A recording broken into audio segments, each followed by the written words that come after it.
Good afternoon, everybody, and a very warm welcome to our webinar. We've called this Recruitment Strategies, How to Attract Highly Skilled and Untapped Talent Pools. My name's Bev Nicholas. I'm the Regional Talent Director for Page Group in the UK, and I'm responsible for talent acquisition and talent development. In light of my role, I'm particularly interested in this topic, and so I'm delighted to be hosting the webinar today. Katrina, if I could hand over to you to introduce yourself as well. Certainly. Hi, Bev, first and foremost, and thank you for the opportunity. Yes, I'm Katrina Collier. So I'm the author of The Robot Proof Recruiter, which recently got published to Kogan Page. And I'm a candidate engagement speaker and facilitator. And what that means is I teach recruiters, hiring managers, and HR how to get candidates to respond, how to keep them in the hiring process, and how to stop them ghosting, which of course is happening a lot these days. So it's a little less on the how to find people and a lot more on how to keep them engaged and through the process until you successfully hire them. Thanks, Katrina. So the agenda for today is as follows on your screen now. Katrina will be taking us through these different topics and sharing her experience and expertise. So starting off with in-demand people and the war for skills, why it's essential to deliver an engaging candidate experience, a key topic around reaching new talent pools for diversity of thinking, and then finally, examples of untapped talent pools and useful resources for all of you. During the webinar, we will have a poll for you to respond to, so please keep a lookout for that.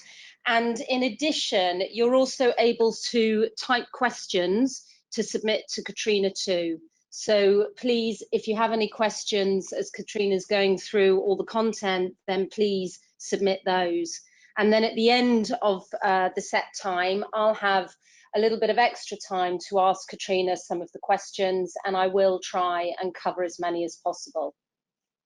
So before we start, I just wanted to set a bit of context behind why we're holding this webinar and also why we've picked this particular topic. I probably don't need to highlight to many of the people who've joined the webinar that the war for skills and talent has been a key topic for an awful long time now. But in addition to that, we're facing an increased skill shortage alongside unemployment figures that are at a record low, so falling below 4% for the first time since the mid-70s. This means it's ever more essential for employers to revisit their recruitment strategies and to ensure they're giving themselves the best chance to attract highly skilled individuals. So to achieve it, it's important, I think, to have a new mindset, which includes widening our options to find candidates from new and untapped talent pools. Whilst employment is low, our research shows that it doesn't necessarily mean that people aren't open to new job opportunities. And we recently conducted some research with about 2,000 UK workers, and it led to the following findings, which are quite interesting. One was that inertia is a bigger factor than uncertainty when it comes to people looking for a new job. And only about half of the people who are unhappy at work or with their current careers are currently actively job hunting. Another interesting finding was the top 3 reasons people gave for looking to leave a role. So the top one was to get a salary increase. The second one was to improve work-life balance. And the third one was to get a more fulfilling role. And I think what's interesting about these findings is they actually present great sort of hidden opportunities to engage with and attract highly skilled individuals who may currently be working in different roles or industries, or even those who are looking to return to work after an extended career break. And at Michael Page, we've also been on a journey of encouraging people who've had a sort of extended career break to consider a career in recruitment. And we've recently launched our Re-Career programme. And that enables someone to join us for a 6-month period, receive all our training and support, and then make a decision as to whether recruitment is right for their future career. And the key behind this is really, in our experience, someone's attitude, soft skills, and prior experience often brings great success to different roles. Whereas in our view, in certain instances, technical know-how can always be trained. So that being said, I'd now like to invite Katrina to share practical tools on how you can attract highly skilled and untapped talent pools. So I'll hand over to you, Katrina. Great, thank you, Bev. So I wanted to start by looking at what does it actually feel like to be one of these people that's in demand. So I just thought I'd sort of shock some of you. Some of you may have seen this, but this is what it feels like to be in demand. Now, if you're a recruiter who is here, or perhaps somebody in HR, we never feel like this. We never open our inbox and see it bombarded with urgent PHP developer requirement, urgent required now, come work for us. We don't open it to this. The only time we ever felt like this was when we got all of those GDPR emails, when it was suddenly everybody was saying, would you please resubscribe? And I'm sure you found that incredibly irritating. Can you imagine what it's like to be a developer or somebody who is in high demand? So that could be a nurse, a plasterer, a plumber. It's not just developers, but anybody who possesses skills that are in demand. This is what they face quite regularly. And this is actually a genuine screenshot from a developer from actually 2016. So I dread to think what his inbox looks like now. The ability, like I said in my intro, the ability to find people has never been easier. You know, you can just buy a LinkedIn recruiter license and spam to your heart's content, but actually getting people to reply has become this monumental problem because people just ignore. You know, I'm sure you have messaged a friend, you've seen your friend has read the message and hasn't replied. This has just become the norm. So if you really want to open the talent pool bigger, you've got to change your mindset first and put yourself in the shoes of the person who's in demand. And one great way to do that is to stop doing this.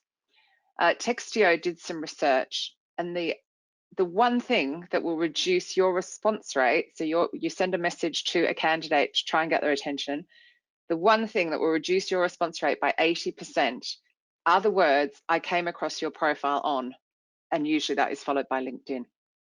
So just if you stop using that straight away, you will improve your chances of recruiting somebody. If you think about advertising, it's all in the you. So L'Oreal will say, because you're worth it, for example. And if you really listen to some of the adverts, much as most of us mute them and fast forward through them, but you know, if you actually listen to them, you will hear you're being told what to do all the time. It's all in the word you. So start your messaging with the word you. That in itself will be much more impactful. But before we go on to that, I've got my first attempt at a poll. So hopefully I will do this right. I would love if you could tell me, now apparently I go here and select your poll and I launch the poll. Hopefully that worked, or it's working. If you could tell me what your current response rate is to any recruitment emails that you send, and I'll give you a couple of minutes to do that. Be really interested to hear. Oh, I can see you're all voting, thank you. Makes me feel good when I know people are there and they're doing something rather than talking to the wall. So a lot of you are down in that like 25% band, and then the next is that 26 to 50 at the moment. I'll give you a little bit more time.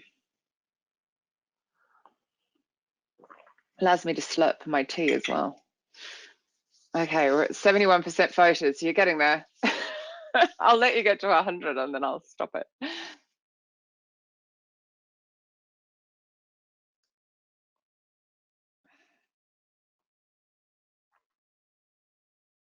Nearly there, a little bit more time.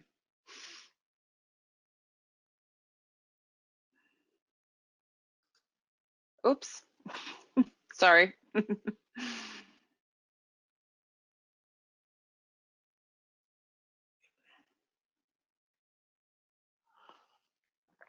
Okay, I might close it there. We're at 80%. That's a pretty good number, isn't it? So if I can get my mouse to work, which seems to have gone to sleep. It really has gone to sleep. Oh, sorry, I can't seem to close the poll. Oh, thank you. There we go. Okay, sorry, my mouse went on strike there for a second. So we've got 46% are at 0 to 25%, 34% between 26 to 50%, and only 14% are between 51 to 75. And then the elite, the 5% who are over 76%. That is amazing for those of you that are over, and I would love to know your secrets, but I'm sure they're highly personalized, highly relevant. You know, you've taken that extra time to send those messages, and you're probably using the right channel for recruitment as well, which is also a big part of it. So I wanted to show you a stat though. So those over 76% would be quite interesting to know. But this, so hopefully, is that showing Katrina, on you've the broken up a screen? little bit there. Okay, that's okay. My screen isn't showing. How do I get that to show? Sharing. Oh, yes, it is. Right. So you can hear me now? Can you hear me? Yes, all good. Yep. Yes, Okay, sorry. we can hear you. Okay, so 94% is actually the response rate you get if you use text messaging. That's SMS response rate. So for any of you who are getting really quite low results, it could be something worth considering. If you have the opportunity to message somebody instead, you know, do that. But then, of course, really just sending somebody a really creative response rate, as you saw, there's only 5% of people that are getting over 75% response rates, isn't guaranteed enough to make somebody sit up, pay attention, and respond to you. As Bev was talking about, that sort of inertia that happens, that people don't necessarily want to change jobs. But what they can also do is look at up to 18 pieces of content, according to candidate ID, before they will actually respond anyway. So even if you went the text message route, which is a higher response rate, you know, they're looking at things. So they could look at Glassdoor, for example. I'm sure you've all heard of Glassdoor. Hopefully you have all actually gone and checked at your own Glassdoor reviews and are responding to them. But are you also aware that there are other sites? There's these, for example, JobCase, even Yelp can have them. Fairy Godboss, it is quite American centric, but it's just for women. It's like a women's community all supporting each other. The Job Crowd, Rate My Employer, Volt.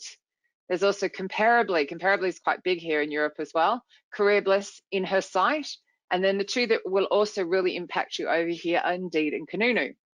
So say you're looking to increase those talent pools and want more diversity, a diverse applicant is going to go and have a look, or potential applicant is going to go and have a look and see what people are saying about you before they reply or apply to your job opportunity, because they want to hear from their peers. Now, hopefully this is not news to you. This is like something that you already know.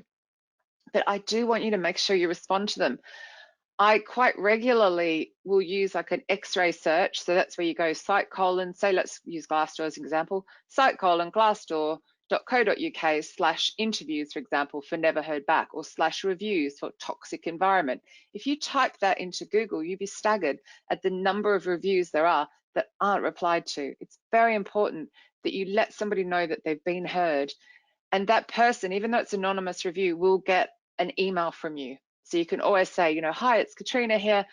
I'm sorry about your concerns. Would really like to take this offline, have a proper chat with you about it. You know, we've put some steps in place, but let's have a conversation and really do address it, because you're being looked at and you're potentially stopping people from coming and joining you. But there's also this. They don't like you personally. They look at your profiles and they go, I don't want to respond to you. I don't want to talk to you. You know, you might want to increase your talent pool, but I don't want to talk to you. And I see this a lot. I see very cryptic profiles or very bare profiles. You know, it's quite extraordinary how people just sort of don't fill out and share much information. Yet strangely, as recruiters and HR and hiring managers, we look at people's profiles all the time and make judgments on them. So we've got to make sure that we are judged in such a way that people want to talk to us. But on top of that, we've got to sort of fight the noise. So you've got to look like somebody who's worthy of someone's time amongst this. This is what happens in 1 minute on the internet. All of these things go on. You know, you start looking 3.8 million Google searches, and you've got people tweeting, and you've got people swiping and doing all sorts of stuff and sending messages I mean, look at that, 41.6 million messages are sent on Messenger and WhatsApp, on top of 2.1 million snaps are created. So there's a lot of noise and a lot of interruption. Yeah, a lot of people talk about this war for talent. I actually think it's a fight for someone's attention. Do you look like you deserve to have someone's attention personally and as a company, let alone like your job description? So it's so much more now in this very transparent and noisy world that we're living in. So on that, talking profile pictures, right? So you send a message to somebody, or they're coming in for an interview, you send them your LinkedIn profile and they look at you and they make a decision whether they want to talk to you. So I was looking to change my profile picture and I thought, oh, this is a nice one of me. This is me speaking on stage. Surely that would be great. And I went to a site called Photo Feeler, which is photo, F-E-E-L-E-R. And you can have people who don't know you at all vote on whether this is a business, a social, or a dating profile and tell you what they think. Well, I actually didn't come back that well on this rating. People said, well, oh, she's only vaguely likable and influential. That is just above the norm, but it was still like, that's not how I want to be perceived. So I had a photo from my book launch that, you know, it was caught on the fly. I must admit, it's a little unprofessional, a little bit too relaxed, but I put that in and immediately I was more likable, more influential, more competent. So hopefully more people would want to talk to me. And you're kind of thinking, wow, that's a bit fickle, isn't it? But I am sure that you have looked at somebody's profile picture on LinkedIn and subconsciously go, oh, I don't want to talk to them. I don't trust them. There's something about them. And it's because for so many thousands of years, we've had to trust that immediate perception we have of somebody. Now, just one more thing on that, with LinkedIn specifically, make sure that people can actually see your profile picture. It's extraordinary how many profile pictures are set so that only your first level connections can see it. Now, I don't know if LinkedIn made a change, because it seemed to happen all of a sudden that you just couldn't see all of these like second level and third level connections photos. But go into the settings, top right in the desktop, and check that your photo is visible, because we all know it really makes a difference. And I'm sure you don't want yours private anyway. But again, I know I'm kind of laboring the point here that looking like someone worth talking to, but if we're going to look at diverse applicants or candidates, they're quite hesitant. So they really want to know what you're about. So on that, please fill out your LinkedIn profile. There is so much you can do on here for free. And do the same for HR, do the same for the hiring managers, everybody who is involved in the recruitment process, from the initial sourcing through all of the interviewing, right through to onboarding and looking after. All of their profiles need to be beautifully transparent, filled out with extra information on them.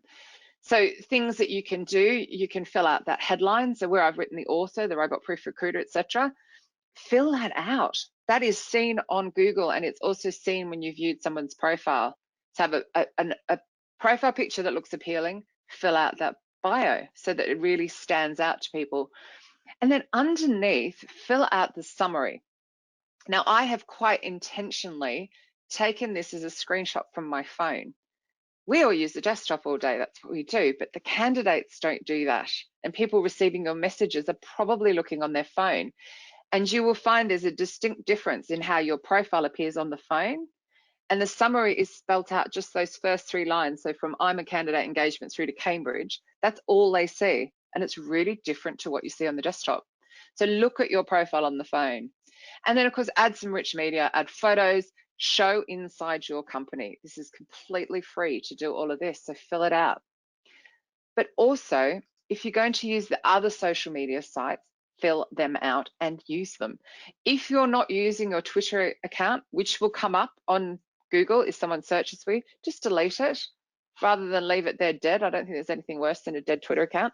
But if you're using it, again, fill it out, keep it light. It's Twitter, it's slightly less formal than LinkedIn, but just think that people probably want to go there because it's a little bit more interesting, see what you're talking about.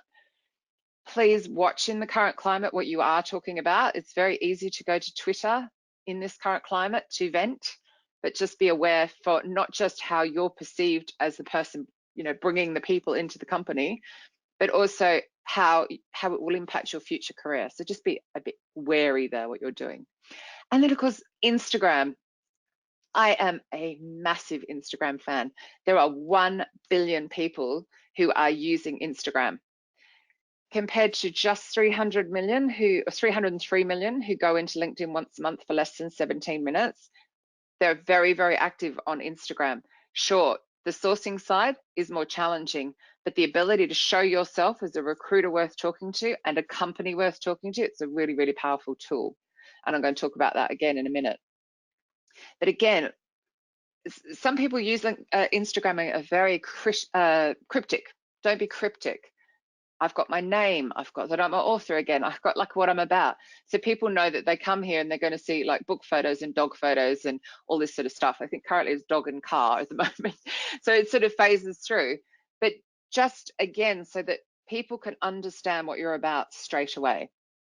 One little caveat on that, you can have 2 Instagram accounts. So I personally would have one that I use for business and a little bit of personal insight, and I would have another one that's completely locked down and private for the kids. That is just my personal opinion, and I'm happy to take that offline and talk to you about why I have that opinion.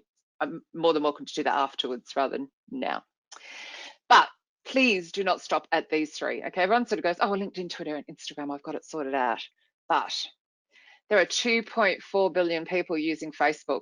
1.4 billion will go in today, right? Remembering I said 303 million go into LinkedIn once a month for 17 minutes. Facebook's interesting. 1.4 billion in every single day. If they really want to know what you're about, they're going to go to Facebook. They can just search your name. If your name is unusual, like mine, they'll find you really easily. So give them something to see. Fill it out, make it, you look approachable again. I have the dogs coming out from under my bed, you know, that's fine, it's Facebook, but the profile picture is always my face. It's not always the same as on LinkedIn, but it's always, you can see my face, you want to talk to me. Fill out your headline there, your bio there, and then also fill out your job description. So just let people know who you are, where you work, and what you're about. Present it how you want to be seen, and then you can hide all the stuff you don't want them to see, etc. And on that, you can also fill out these 9 photos. So to me, these 9 photos depict my life. You know, I speak, I train, I do a lot of charity work, I travel. It's sort of representing me, and it's giving people something to talk to me about. And it's exactly the same as your potential candidates. So you're saying to them, this is what I'm about. This is something you can talk to me about. And of course, you can add all of your links and all of that. Now, I know it sounds really strange, but people are inquisitive. They're going to go and look. And if you're wanting to open that talent pool, you want to look like you're really worth someone's time. So I wanted to show you a bit about the emotion of job hunting. I don't know when you last job hunted, but it's probably been a while. If you haven't, I strongly recommend you talk to someone who is going through the process. I know a lot of recruiters going through the process right now. It is not nice. And I think Izzy sums this up so beautifully. Over the last 3 months, I've been job hunting, and let me tell you, the interview process these companies make you go through is exhausting. I've had a company say they want to hire me on the spot and then went dark for a whole month. Is a month on the spot? Then they had the audacity after a month of ghosting me to expect me to drop everything to speak to the hiring manager. No, I told the recruiter, I'm no longer interested in this role. You all have played with my time and my emotions enough. My time and my emotions? Wow. Thank you, but no thank you. And get this is the 2nd offer I've rejected due to the blatant disregard for me as a human. If you can't prove to me you care about me in the interview process, I'm definitely not convinced you care about me, is what that stands for, about me as an employee. Pass.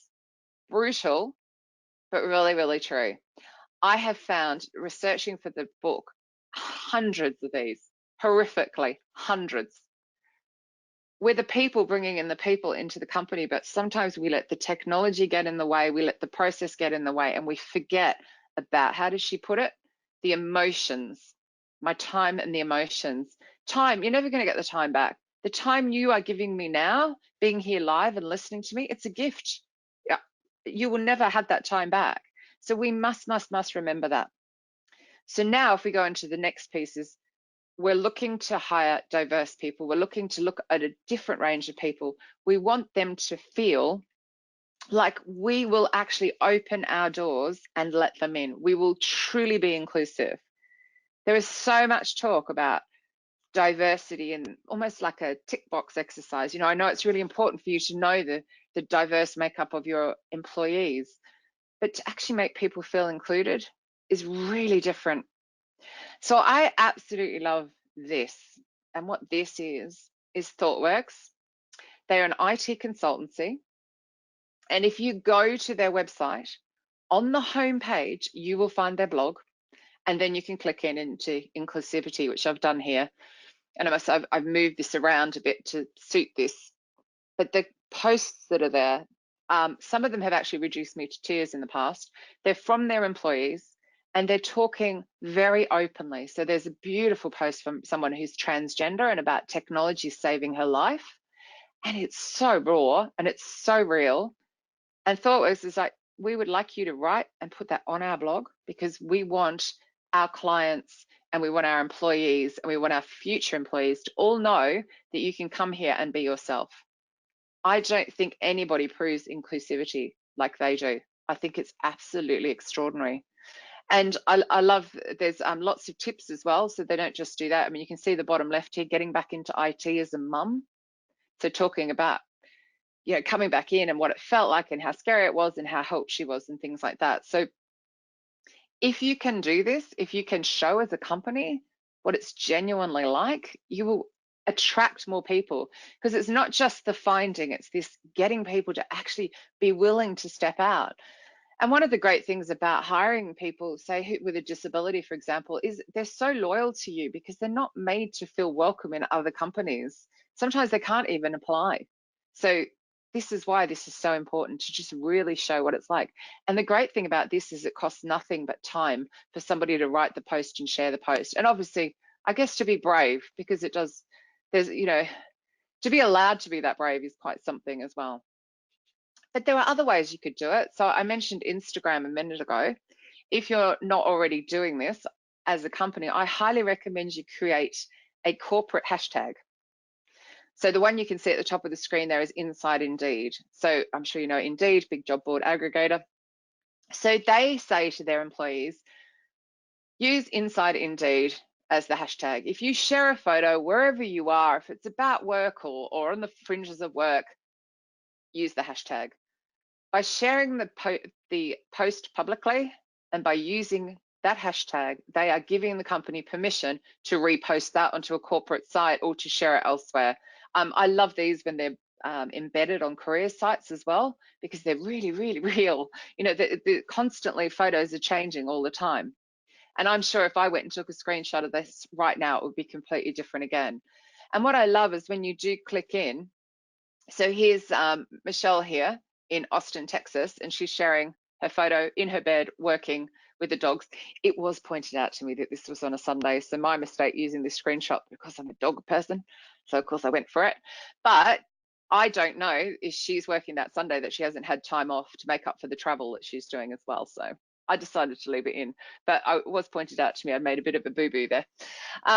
But what I love about this is when I click in, I can see, you know, it's just Michelle. She doesn't say that she, you know, works at Indeed. I happen to know Brian Cheney, so I happen to know she does work at Indeed, but she doesn't say that at all. She's just shared the photo and used that hashtag. So she's not even in the marketing department who'd be more inclined to do it. She's just an employee. This is genuine stuff that people can go and look at. So if you're going to go that inclusivity route, cannot recommend that enough either. Really making people feel welcome, really understanding what it's like to work at your company before, again, they reply or apply. So interesting. Again, you know, of course, I understand that you want to, you know, know what your levels are, right? You want to tick boxes and you want to make sure that you've got your diversity and inclusion is correct, and you've got enough women and you've got enough disabled and you've got enough, I mean, there's so many different ways diversity can work, isn't it? But we have to be really careful now. You know, there are people who don't feel like they are one gender or another, or a gender fluid. So by asking, are you male or female? And not asking, so, you know, like he, she, if you were to use the pronouns, for example, which you'll find on my profile. So I've got she, her. So you've got he, she, her, or they, their. By not having that option, by not giving people that choice, you're basically saying, I only acknowledge male and female. And I don't understand that some people won't feel that way. So I urge you to go and have a look. One, perhaps you could read this post, which is again at ThoughtWorks. Go and have a look at your website, like sort of step back and say, what are we doing in the application process? You know, we spend all of this time putting this net out, drawing people to us. Are we repelling them? Can they actually apply? Actually, you know what? It's putting people off. You know, we've I'm sure you've done a lot around whether the writing of your job description is male versus female, but sometimes we actually just need it to be neutral as well. So this is the same kind of thing. Please have a look at that. And just make sure that you're not putting people off. You perhaps are gender fluid. Something else that you might not know about, there is a massive campaign about ban the box. So if you have the tick box that asks if you have a criminal conviction, it will actually, 70% of companies will say if somebody ticks yes, that they will not hire them. They will not look at them. They'll reject them out of the interview process. But actually 50% of the criminal convictions in the UK are for driving offences. So unless somebody needs to drive for you, you know, here in London, I mean, most people don't really need to drive, do they? I've actually just got a car after the first time in 17 years. I haven't needed one. So it's like, do you really need to put that checkbox? Or if you do, can you not at least give people a chance to explain underneath what it's about? Perhaps you could just remove it. And the other thing is only 8% of people with criminal convictions actually go to jail as well. So just removing that could immediately open up your talent pool. Now, I get for some of you, that's not possible, and I understand the reasons behind, but it's just something to think about as well. So something else, I'm being a bit harsh here, but please, I just thought, wow, if we can look at sorry, I'm talking so much, can't get my words out. The Royal National Institute for the Blind. So this is their career site, and going into that wording and how the wording can impact. In the grey box at the bottom there, you'll say, if you're interested, or you'll see, if you're interested in a career with us, take a look at our current job vacancies. This is the Royal National Institute for the Blind. I found that a bit strange. Now, of course, it was pointed out to me quite quickly that, well, actually, they also have blogs about top screen readers for Windows from their own text advisor who is actually providing assistance. And it is most likely that somebody who has a visual impairment will have put something in place. But have you done that? Have you put something on your website? Have you thought about the wording? I was just recently applying for my passport, and it's like, tick the box if you need a passport in Braille. And I'm like, okay, that was interesting. It did make me chuckle, but at the same time, I was thinking, I wonder how many people are actually getting assistance doing this or are stuck. Now, if you wanted to do something, and by the way, I do not work for this company, I just think this is the coolest product ever. I cannot recommend this enough. Go and have a play with Recite Me. It is a really, really clever little product. It just sits over the top. And as you can see, it'll say try Recite. So you can go to their website and try it. And when you go in there, it will show like an audible version. It'll give you different colors. There's a very cool ruler, which I could use myself anyway for reading online, where you can just roll down. It'll help people read lines. You can change the font size. It'll, of course, read it out loud. Have you got something like this on your career site? You know, can people with dyslexia, can they apply? There are an estimated 10 to 15% of people globally that have dyslexia. There are 285 million people around the world who are vision impaired. And according to the 2010 Equality Act, it actually protects 11 million Brits. So we really do need to be going above and beyond. So I know you're sort of thinking, well, hang on a minute, I want to know like where these talent pools are, but I'm going, that doesn't matter if they can't apply, if we can't help get them through the door. So definitely something to think about. The other reason that this Recite is also good is there's 4.2 million people here in the UK who have English as a second language. So this can help them. It will translate and things like that for them as well. And again, there's 1.5 million people here with a learning disability as well. So maybe this site can help them to apply and make it easier for them. Perhaps you could put this on the screens of your employees as well, so that they have an easier time of it. I've just had one of my Disrupt HR talks in Cambridge. Island came out as a dyslexic and she was horrified to do so, but knew she had to, because she's like, it doesn't mean I'm dumb. I've been able to succeed. You know, she's head of talent and branding globally for ARM. It's not held her back. It's made her a much better and much more creative employee. So something to think about. So back at the beginning, Bev talked about the amazing job that Page Group are doing with career breaks and re-careering people. They're not alone. I don't know if you've seen some of these, but why aren't we offering these like tech returner and women returners programs? There are so many people that go out for a career break. And it's interesting because Bev said something at the beginning about, you know, we retrain, we give people 6 months to discover if recruitment's for them. I actually started in recruitment and in a recruitment agency a lot older. And I actually think that gave me so much more life skills and understanding of the recruitment industry. So could it be the same for your industry? Could you bring people back? Could you retrain them? Is it possible? I think these are absolutely amazing. You can go and you can click in and you can be inspired by them. I just think there's a huge pool of potential that we have here. And sites like Women Returners have so much help and support available there on the website to help you. And when you look at tech, I mean, there's such a monumental shortage of people in tech as well. Some more stats for you. Again, this is about job sharing. This is from Further and More, but there's also Duo.me and Ginny B who focus on job sharing roles. 79% of people believe they could not ask their employers to job share without it affecting their status or the perception of their commitment to a role. So of course, again, if you look at, if it's not in your employee manual, if it's not on your career site, that we're open to job sharing, that we're open to flexible working, that we're open to creative ideas to fill our gaps, people won't ask. They're too scared to ask. So is it something that you could add with complete ease to make it possible for people? I love this. 83% would choose a role with an employer that would make it easy for flexible working. It's funny because a lot of people talk about, oh, it's, you know, mums or, you know, people just like people like that. I haven't worked in an office for 10 years. I couldn't stand the thought of working in an office. I'm lucky enough to work for myself and I work when I want and how I want. But I actually do that because I have this ridiculous hearing where I can't be in an open plan office. I can hear everything. I can hear a clicking pen across the opposite side of the room. So, you know, people that are highly sensitive people can't work in those situations. Introverts don't necessarily like it. So could you offer flexible working? Could you make it more open? It's like, again, opening up your talent pool all the time.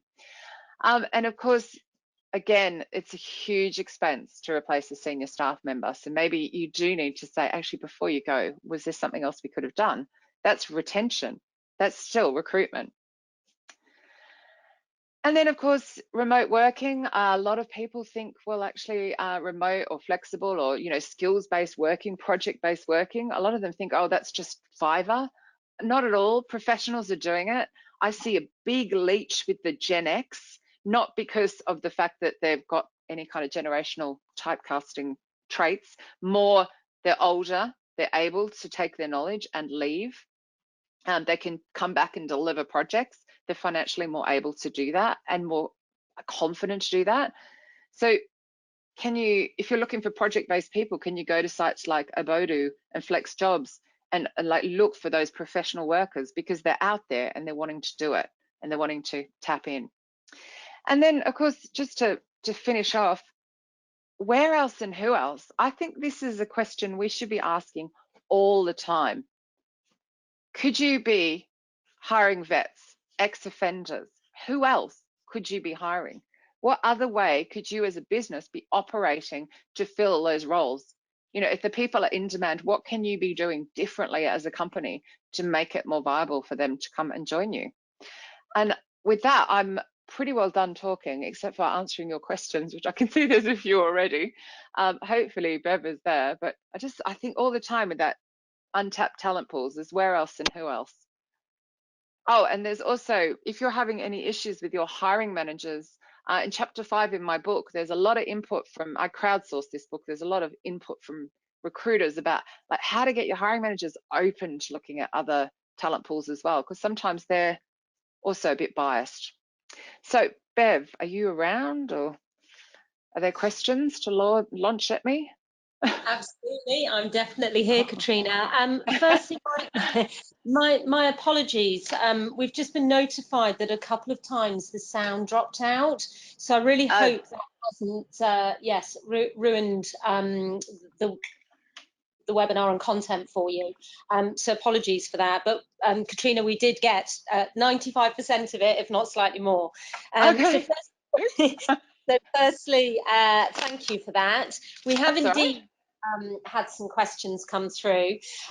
So Katrina, you've talked a lot about considering how both people, individuals working for companies, and companies themselves come across to candidates.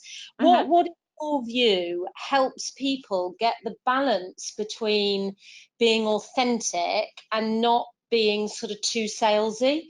Because obviously you want to present the very best side of the business and the people, but how do you keep that authenticity there? Yes, no, I get what you mean, because I have that. Because obviously I'm selling a service, so I want to look professional and not like be in your face salesy. And I think a lot of it comes back to what, yes, you can be quite frank in your post about like, this is what I do. But then when it comes to the updates that you share, to make sure that you're adding value. So I could go buy my book, or I could sort of answer a question around information I discovered writing it, which is immediately something that people can take away. So, for example, photo feeler that I showed, the number of people I know who've stopped at that chapter and gone and used the site to check their photos. So I can share updates about that, but not about buy my book, if that makes sense. I'm trying to do a comparison. I think people like to be known, liked, and trusted, or people like to work with and buy from people who they know, like, and trust. So if you remember that all the time, of I need to build the relationship, I can't just come in cold. It's the same thing with building out your profiles. I'm not sure if I'm answering that question. Whoever it is, feel free to send me a message and ask me to explain it when I haven't been talking solidly for half an hour. No, that's great. A couple of other questions here. So, in the research that you've done, Katrina, what things have you come across that really put candidates off when it comes to company brand and image? Oh, ghosting. Nothing else. Just ghosting. So obviously in a relationship, ghosting is where you stop contacting each other. But it's literally that incredibly disrespectful thing of somebody has spent hours of their time prepping for coming to your premises and interviewing, and you don't have the decency to tell them that it was a no and why. Ghosting. If your hiring managers are refusing to give you that information, you need to do something about it, because it is going to stop your future hiring. As simple as that, because they go to Glassdoor, they go to Indeed, they go to Twitter, and they vent. It is the #1 complaint that I hear. I mean, when you think about it, if it happened to you, you'd be so upset. And there are countless reviews from recruiters about other recruiters for doing exactly that. In fact, I was talking to a recruiter with more like a head of talent acquisition yesterday, and he's just in the last throes of getting this job. And he has had age discrimination and all sorts of stuff in the last while he's been looking. So we've forgotten the human in the process, and we've forgotten that we need to respond to people. It's just the technology has got in the way. So I go on about that so much in the book, because it's just, don't buy technology that wasn't created by a recruiter, because it's not going to help you. They either need to be working with a recruiter or have been a recruiter to really understand the process. And don't fall for the bells and whistles. If it's not going to save you time and put the candidate first and the hiring manager first and make your life easier, please don't buy it. It should all be about, how can we make the candidate process better? And on the flip side of that, like if I look at Enboarder, Enboarder. So I keep calling Onboarder because it's an onboarding tool, but Enboarder for onboarding. Extraordinary tool for keeping people engaged from the moment they say they'd like to start through until they start, which is a big time when candidates now ghost us, because we're not keeping in touch with them. We're like, well, we issued Bev her contract, she signed it, she'll start. No, she won't, because she's being bombarded by other come work for us all the way through. So You know, if you want that loyalty, that's like the flip side. That is a tool. It's absolutely brilliant for putting the human first. So think about that. So yeah, stop us ghosting. We'll stop them ghosting. Put the human first. Yeah. You can tell I And can rant about that topic for an hour yeah, in itself. and it's interesting, isn't it? Because it is getting that balance between getting sort of the efficiencies and the reach you can get from technology, but Yeah. remembering in recruitment, it's people. It's people in their lives. I Oh, have it's another crazy question. because you can do a 2 keyword search on LinkedIn, and you can use the template that they suggest every person who's been through the LinkedIn Recruiter license use, which is, I came across your profile on LinkedIn, Bev, and I'd really like to talk to you about a cashier job at the supermarket. And you're just like, thanks for that. I don't even know how you got that from my profile. And that's what Yeah. happens.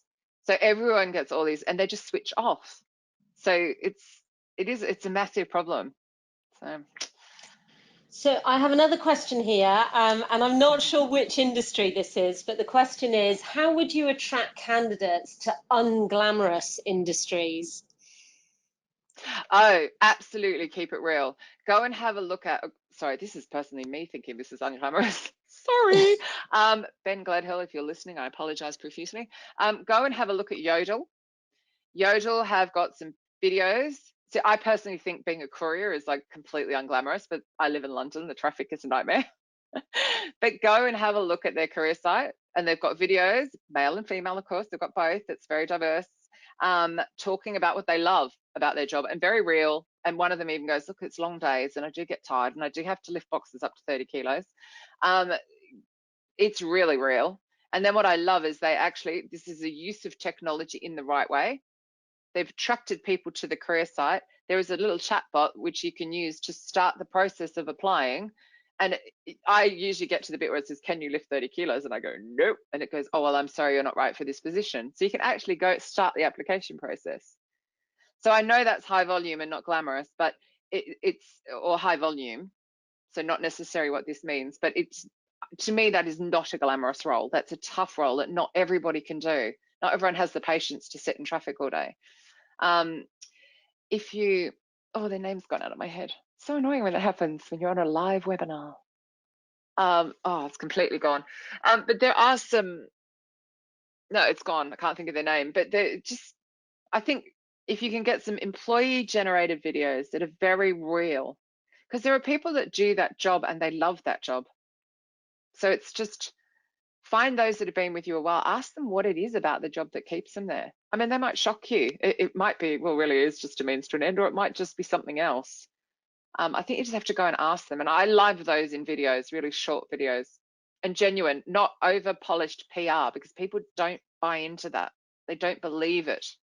They're like the ones that are, almost taken on their phone. Hopefully that Brilliant. answered that. And then the last question here from Stephen is, how do you get hiring managers to change if the candidate wants the job, they will comply with our schedule attitude? Yeah. I'm going to say read chapter 5 of my book, because honestly, there's just so much information in there. If you can't just slap them around with a cold fish, which I'm sure you can't, but it's a case of you need to go in armed with the information. So it's know what the industry hiring rates are like literally know everything you can possibly know. There are this many of them. They're located in this location. What you're asking for is like, I just can't find them. So actually, you know what? They've got all of these job offers on the table. So it's kind of flipping the tables.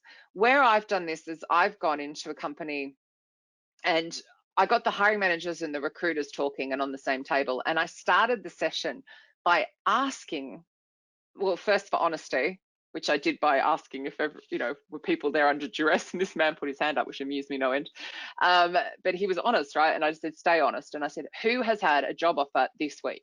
And every single hand in the room went up. And so it was, well, then don't you think that the candidates we're trying to recruit are also having the same problem? They're also being bombarded by job offers and you're trying to recruit them and you're not making an effort. And then what I did was I showed them the reviews. So I showed them where they have been really neglectful to a candidate, because half the time they're there under the interview reviews on Glassdoor. So again, site:/glassdoor.co.uk/interviews, and then you can put your company name and some keywords into Google and see what comes up, or go the old long-winded way. Put that evidence in front of them.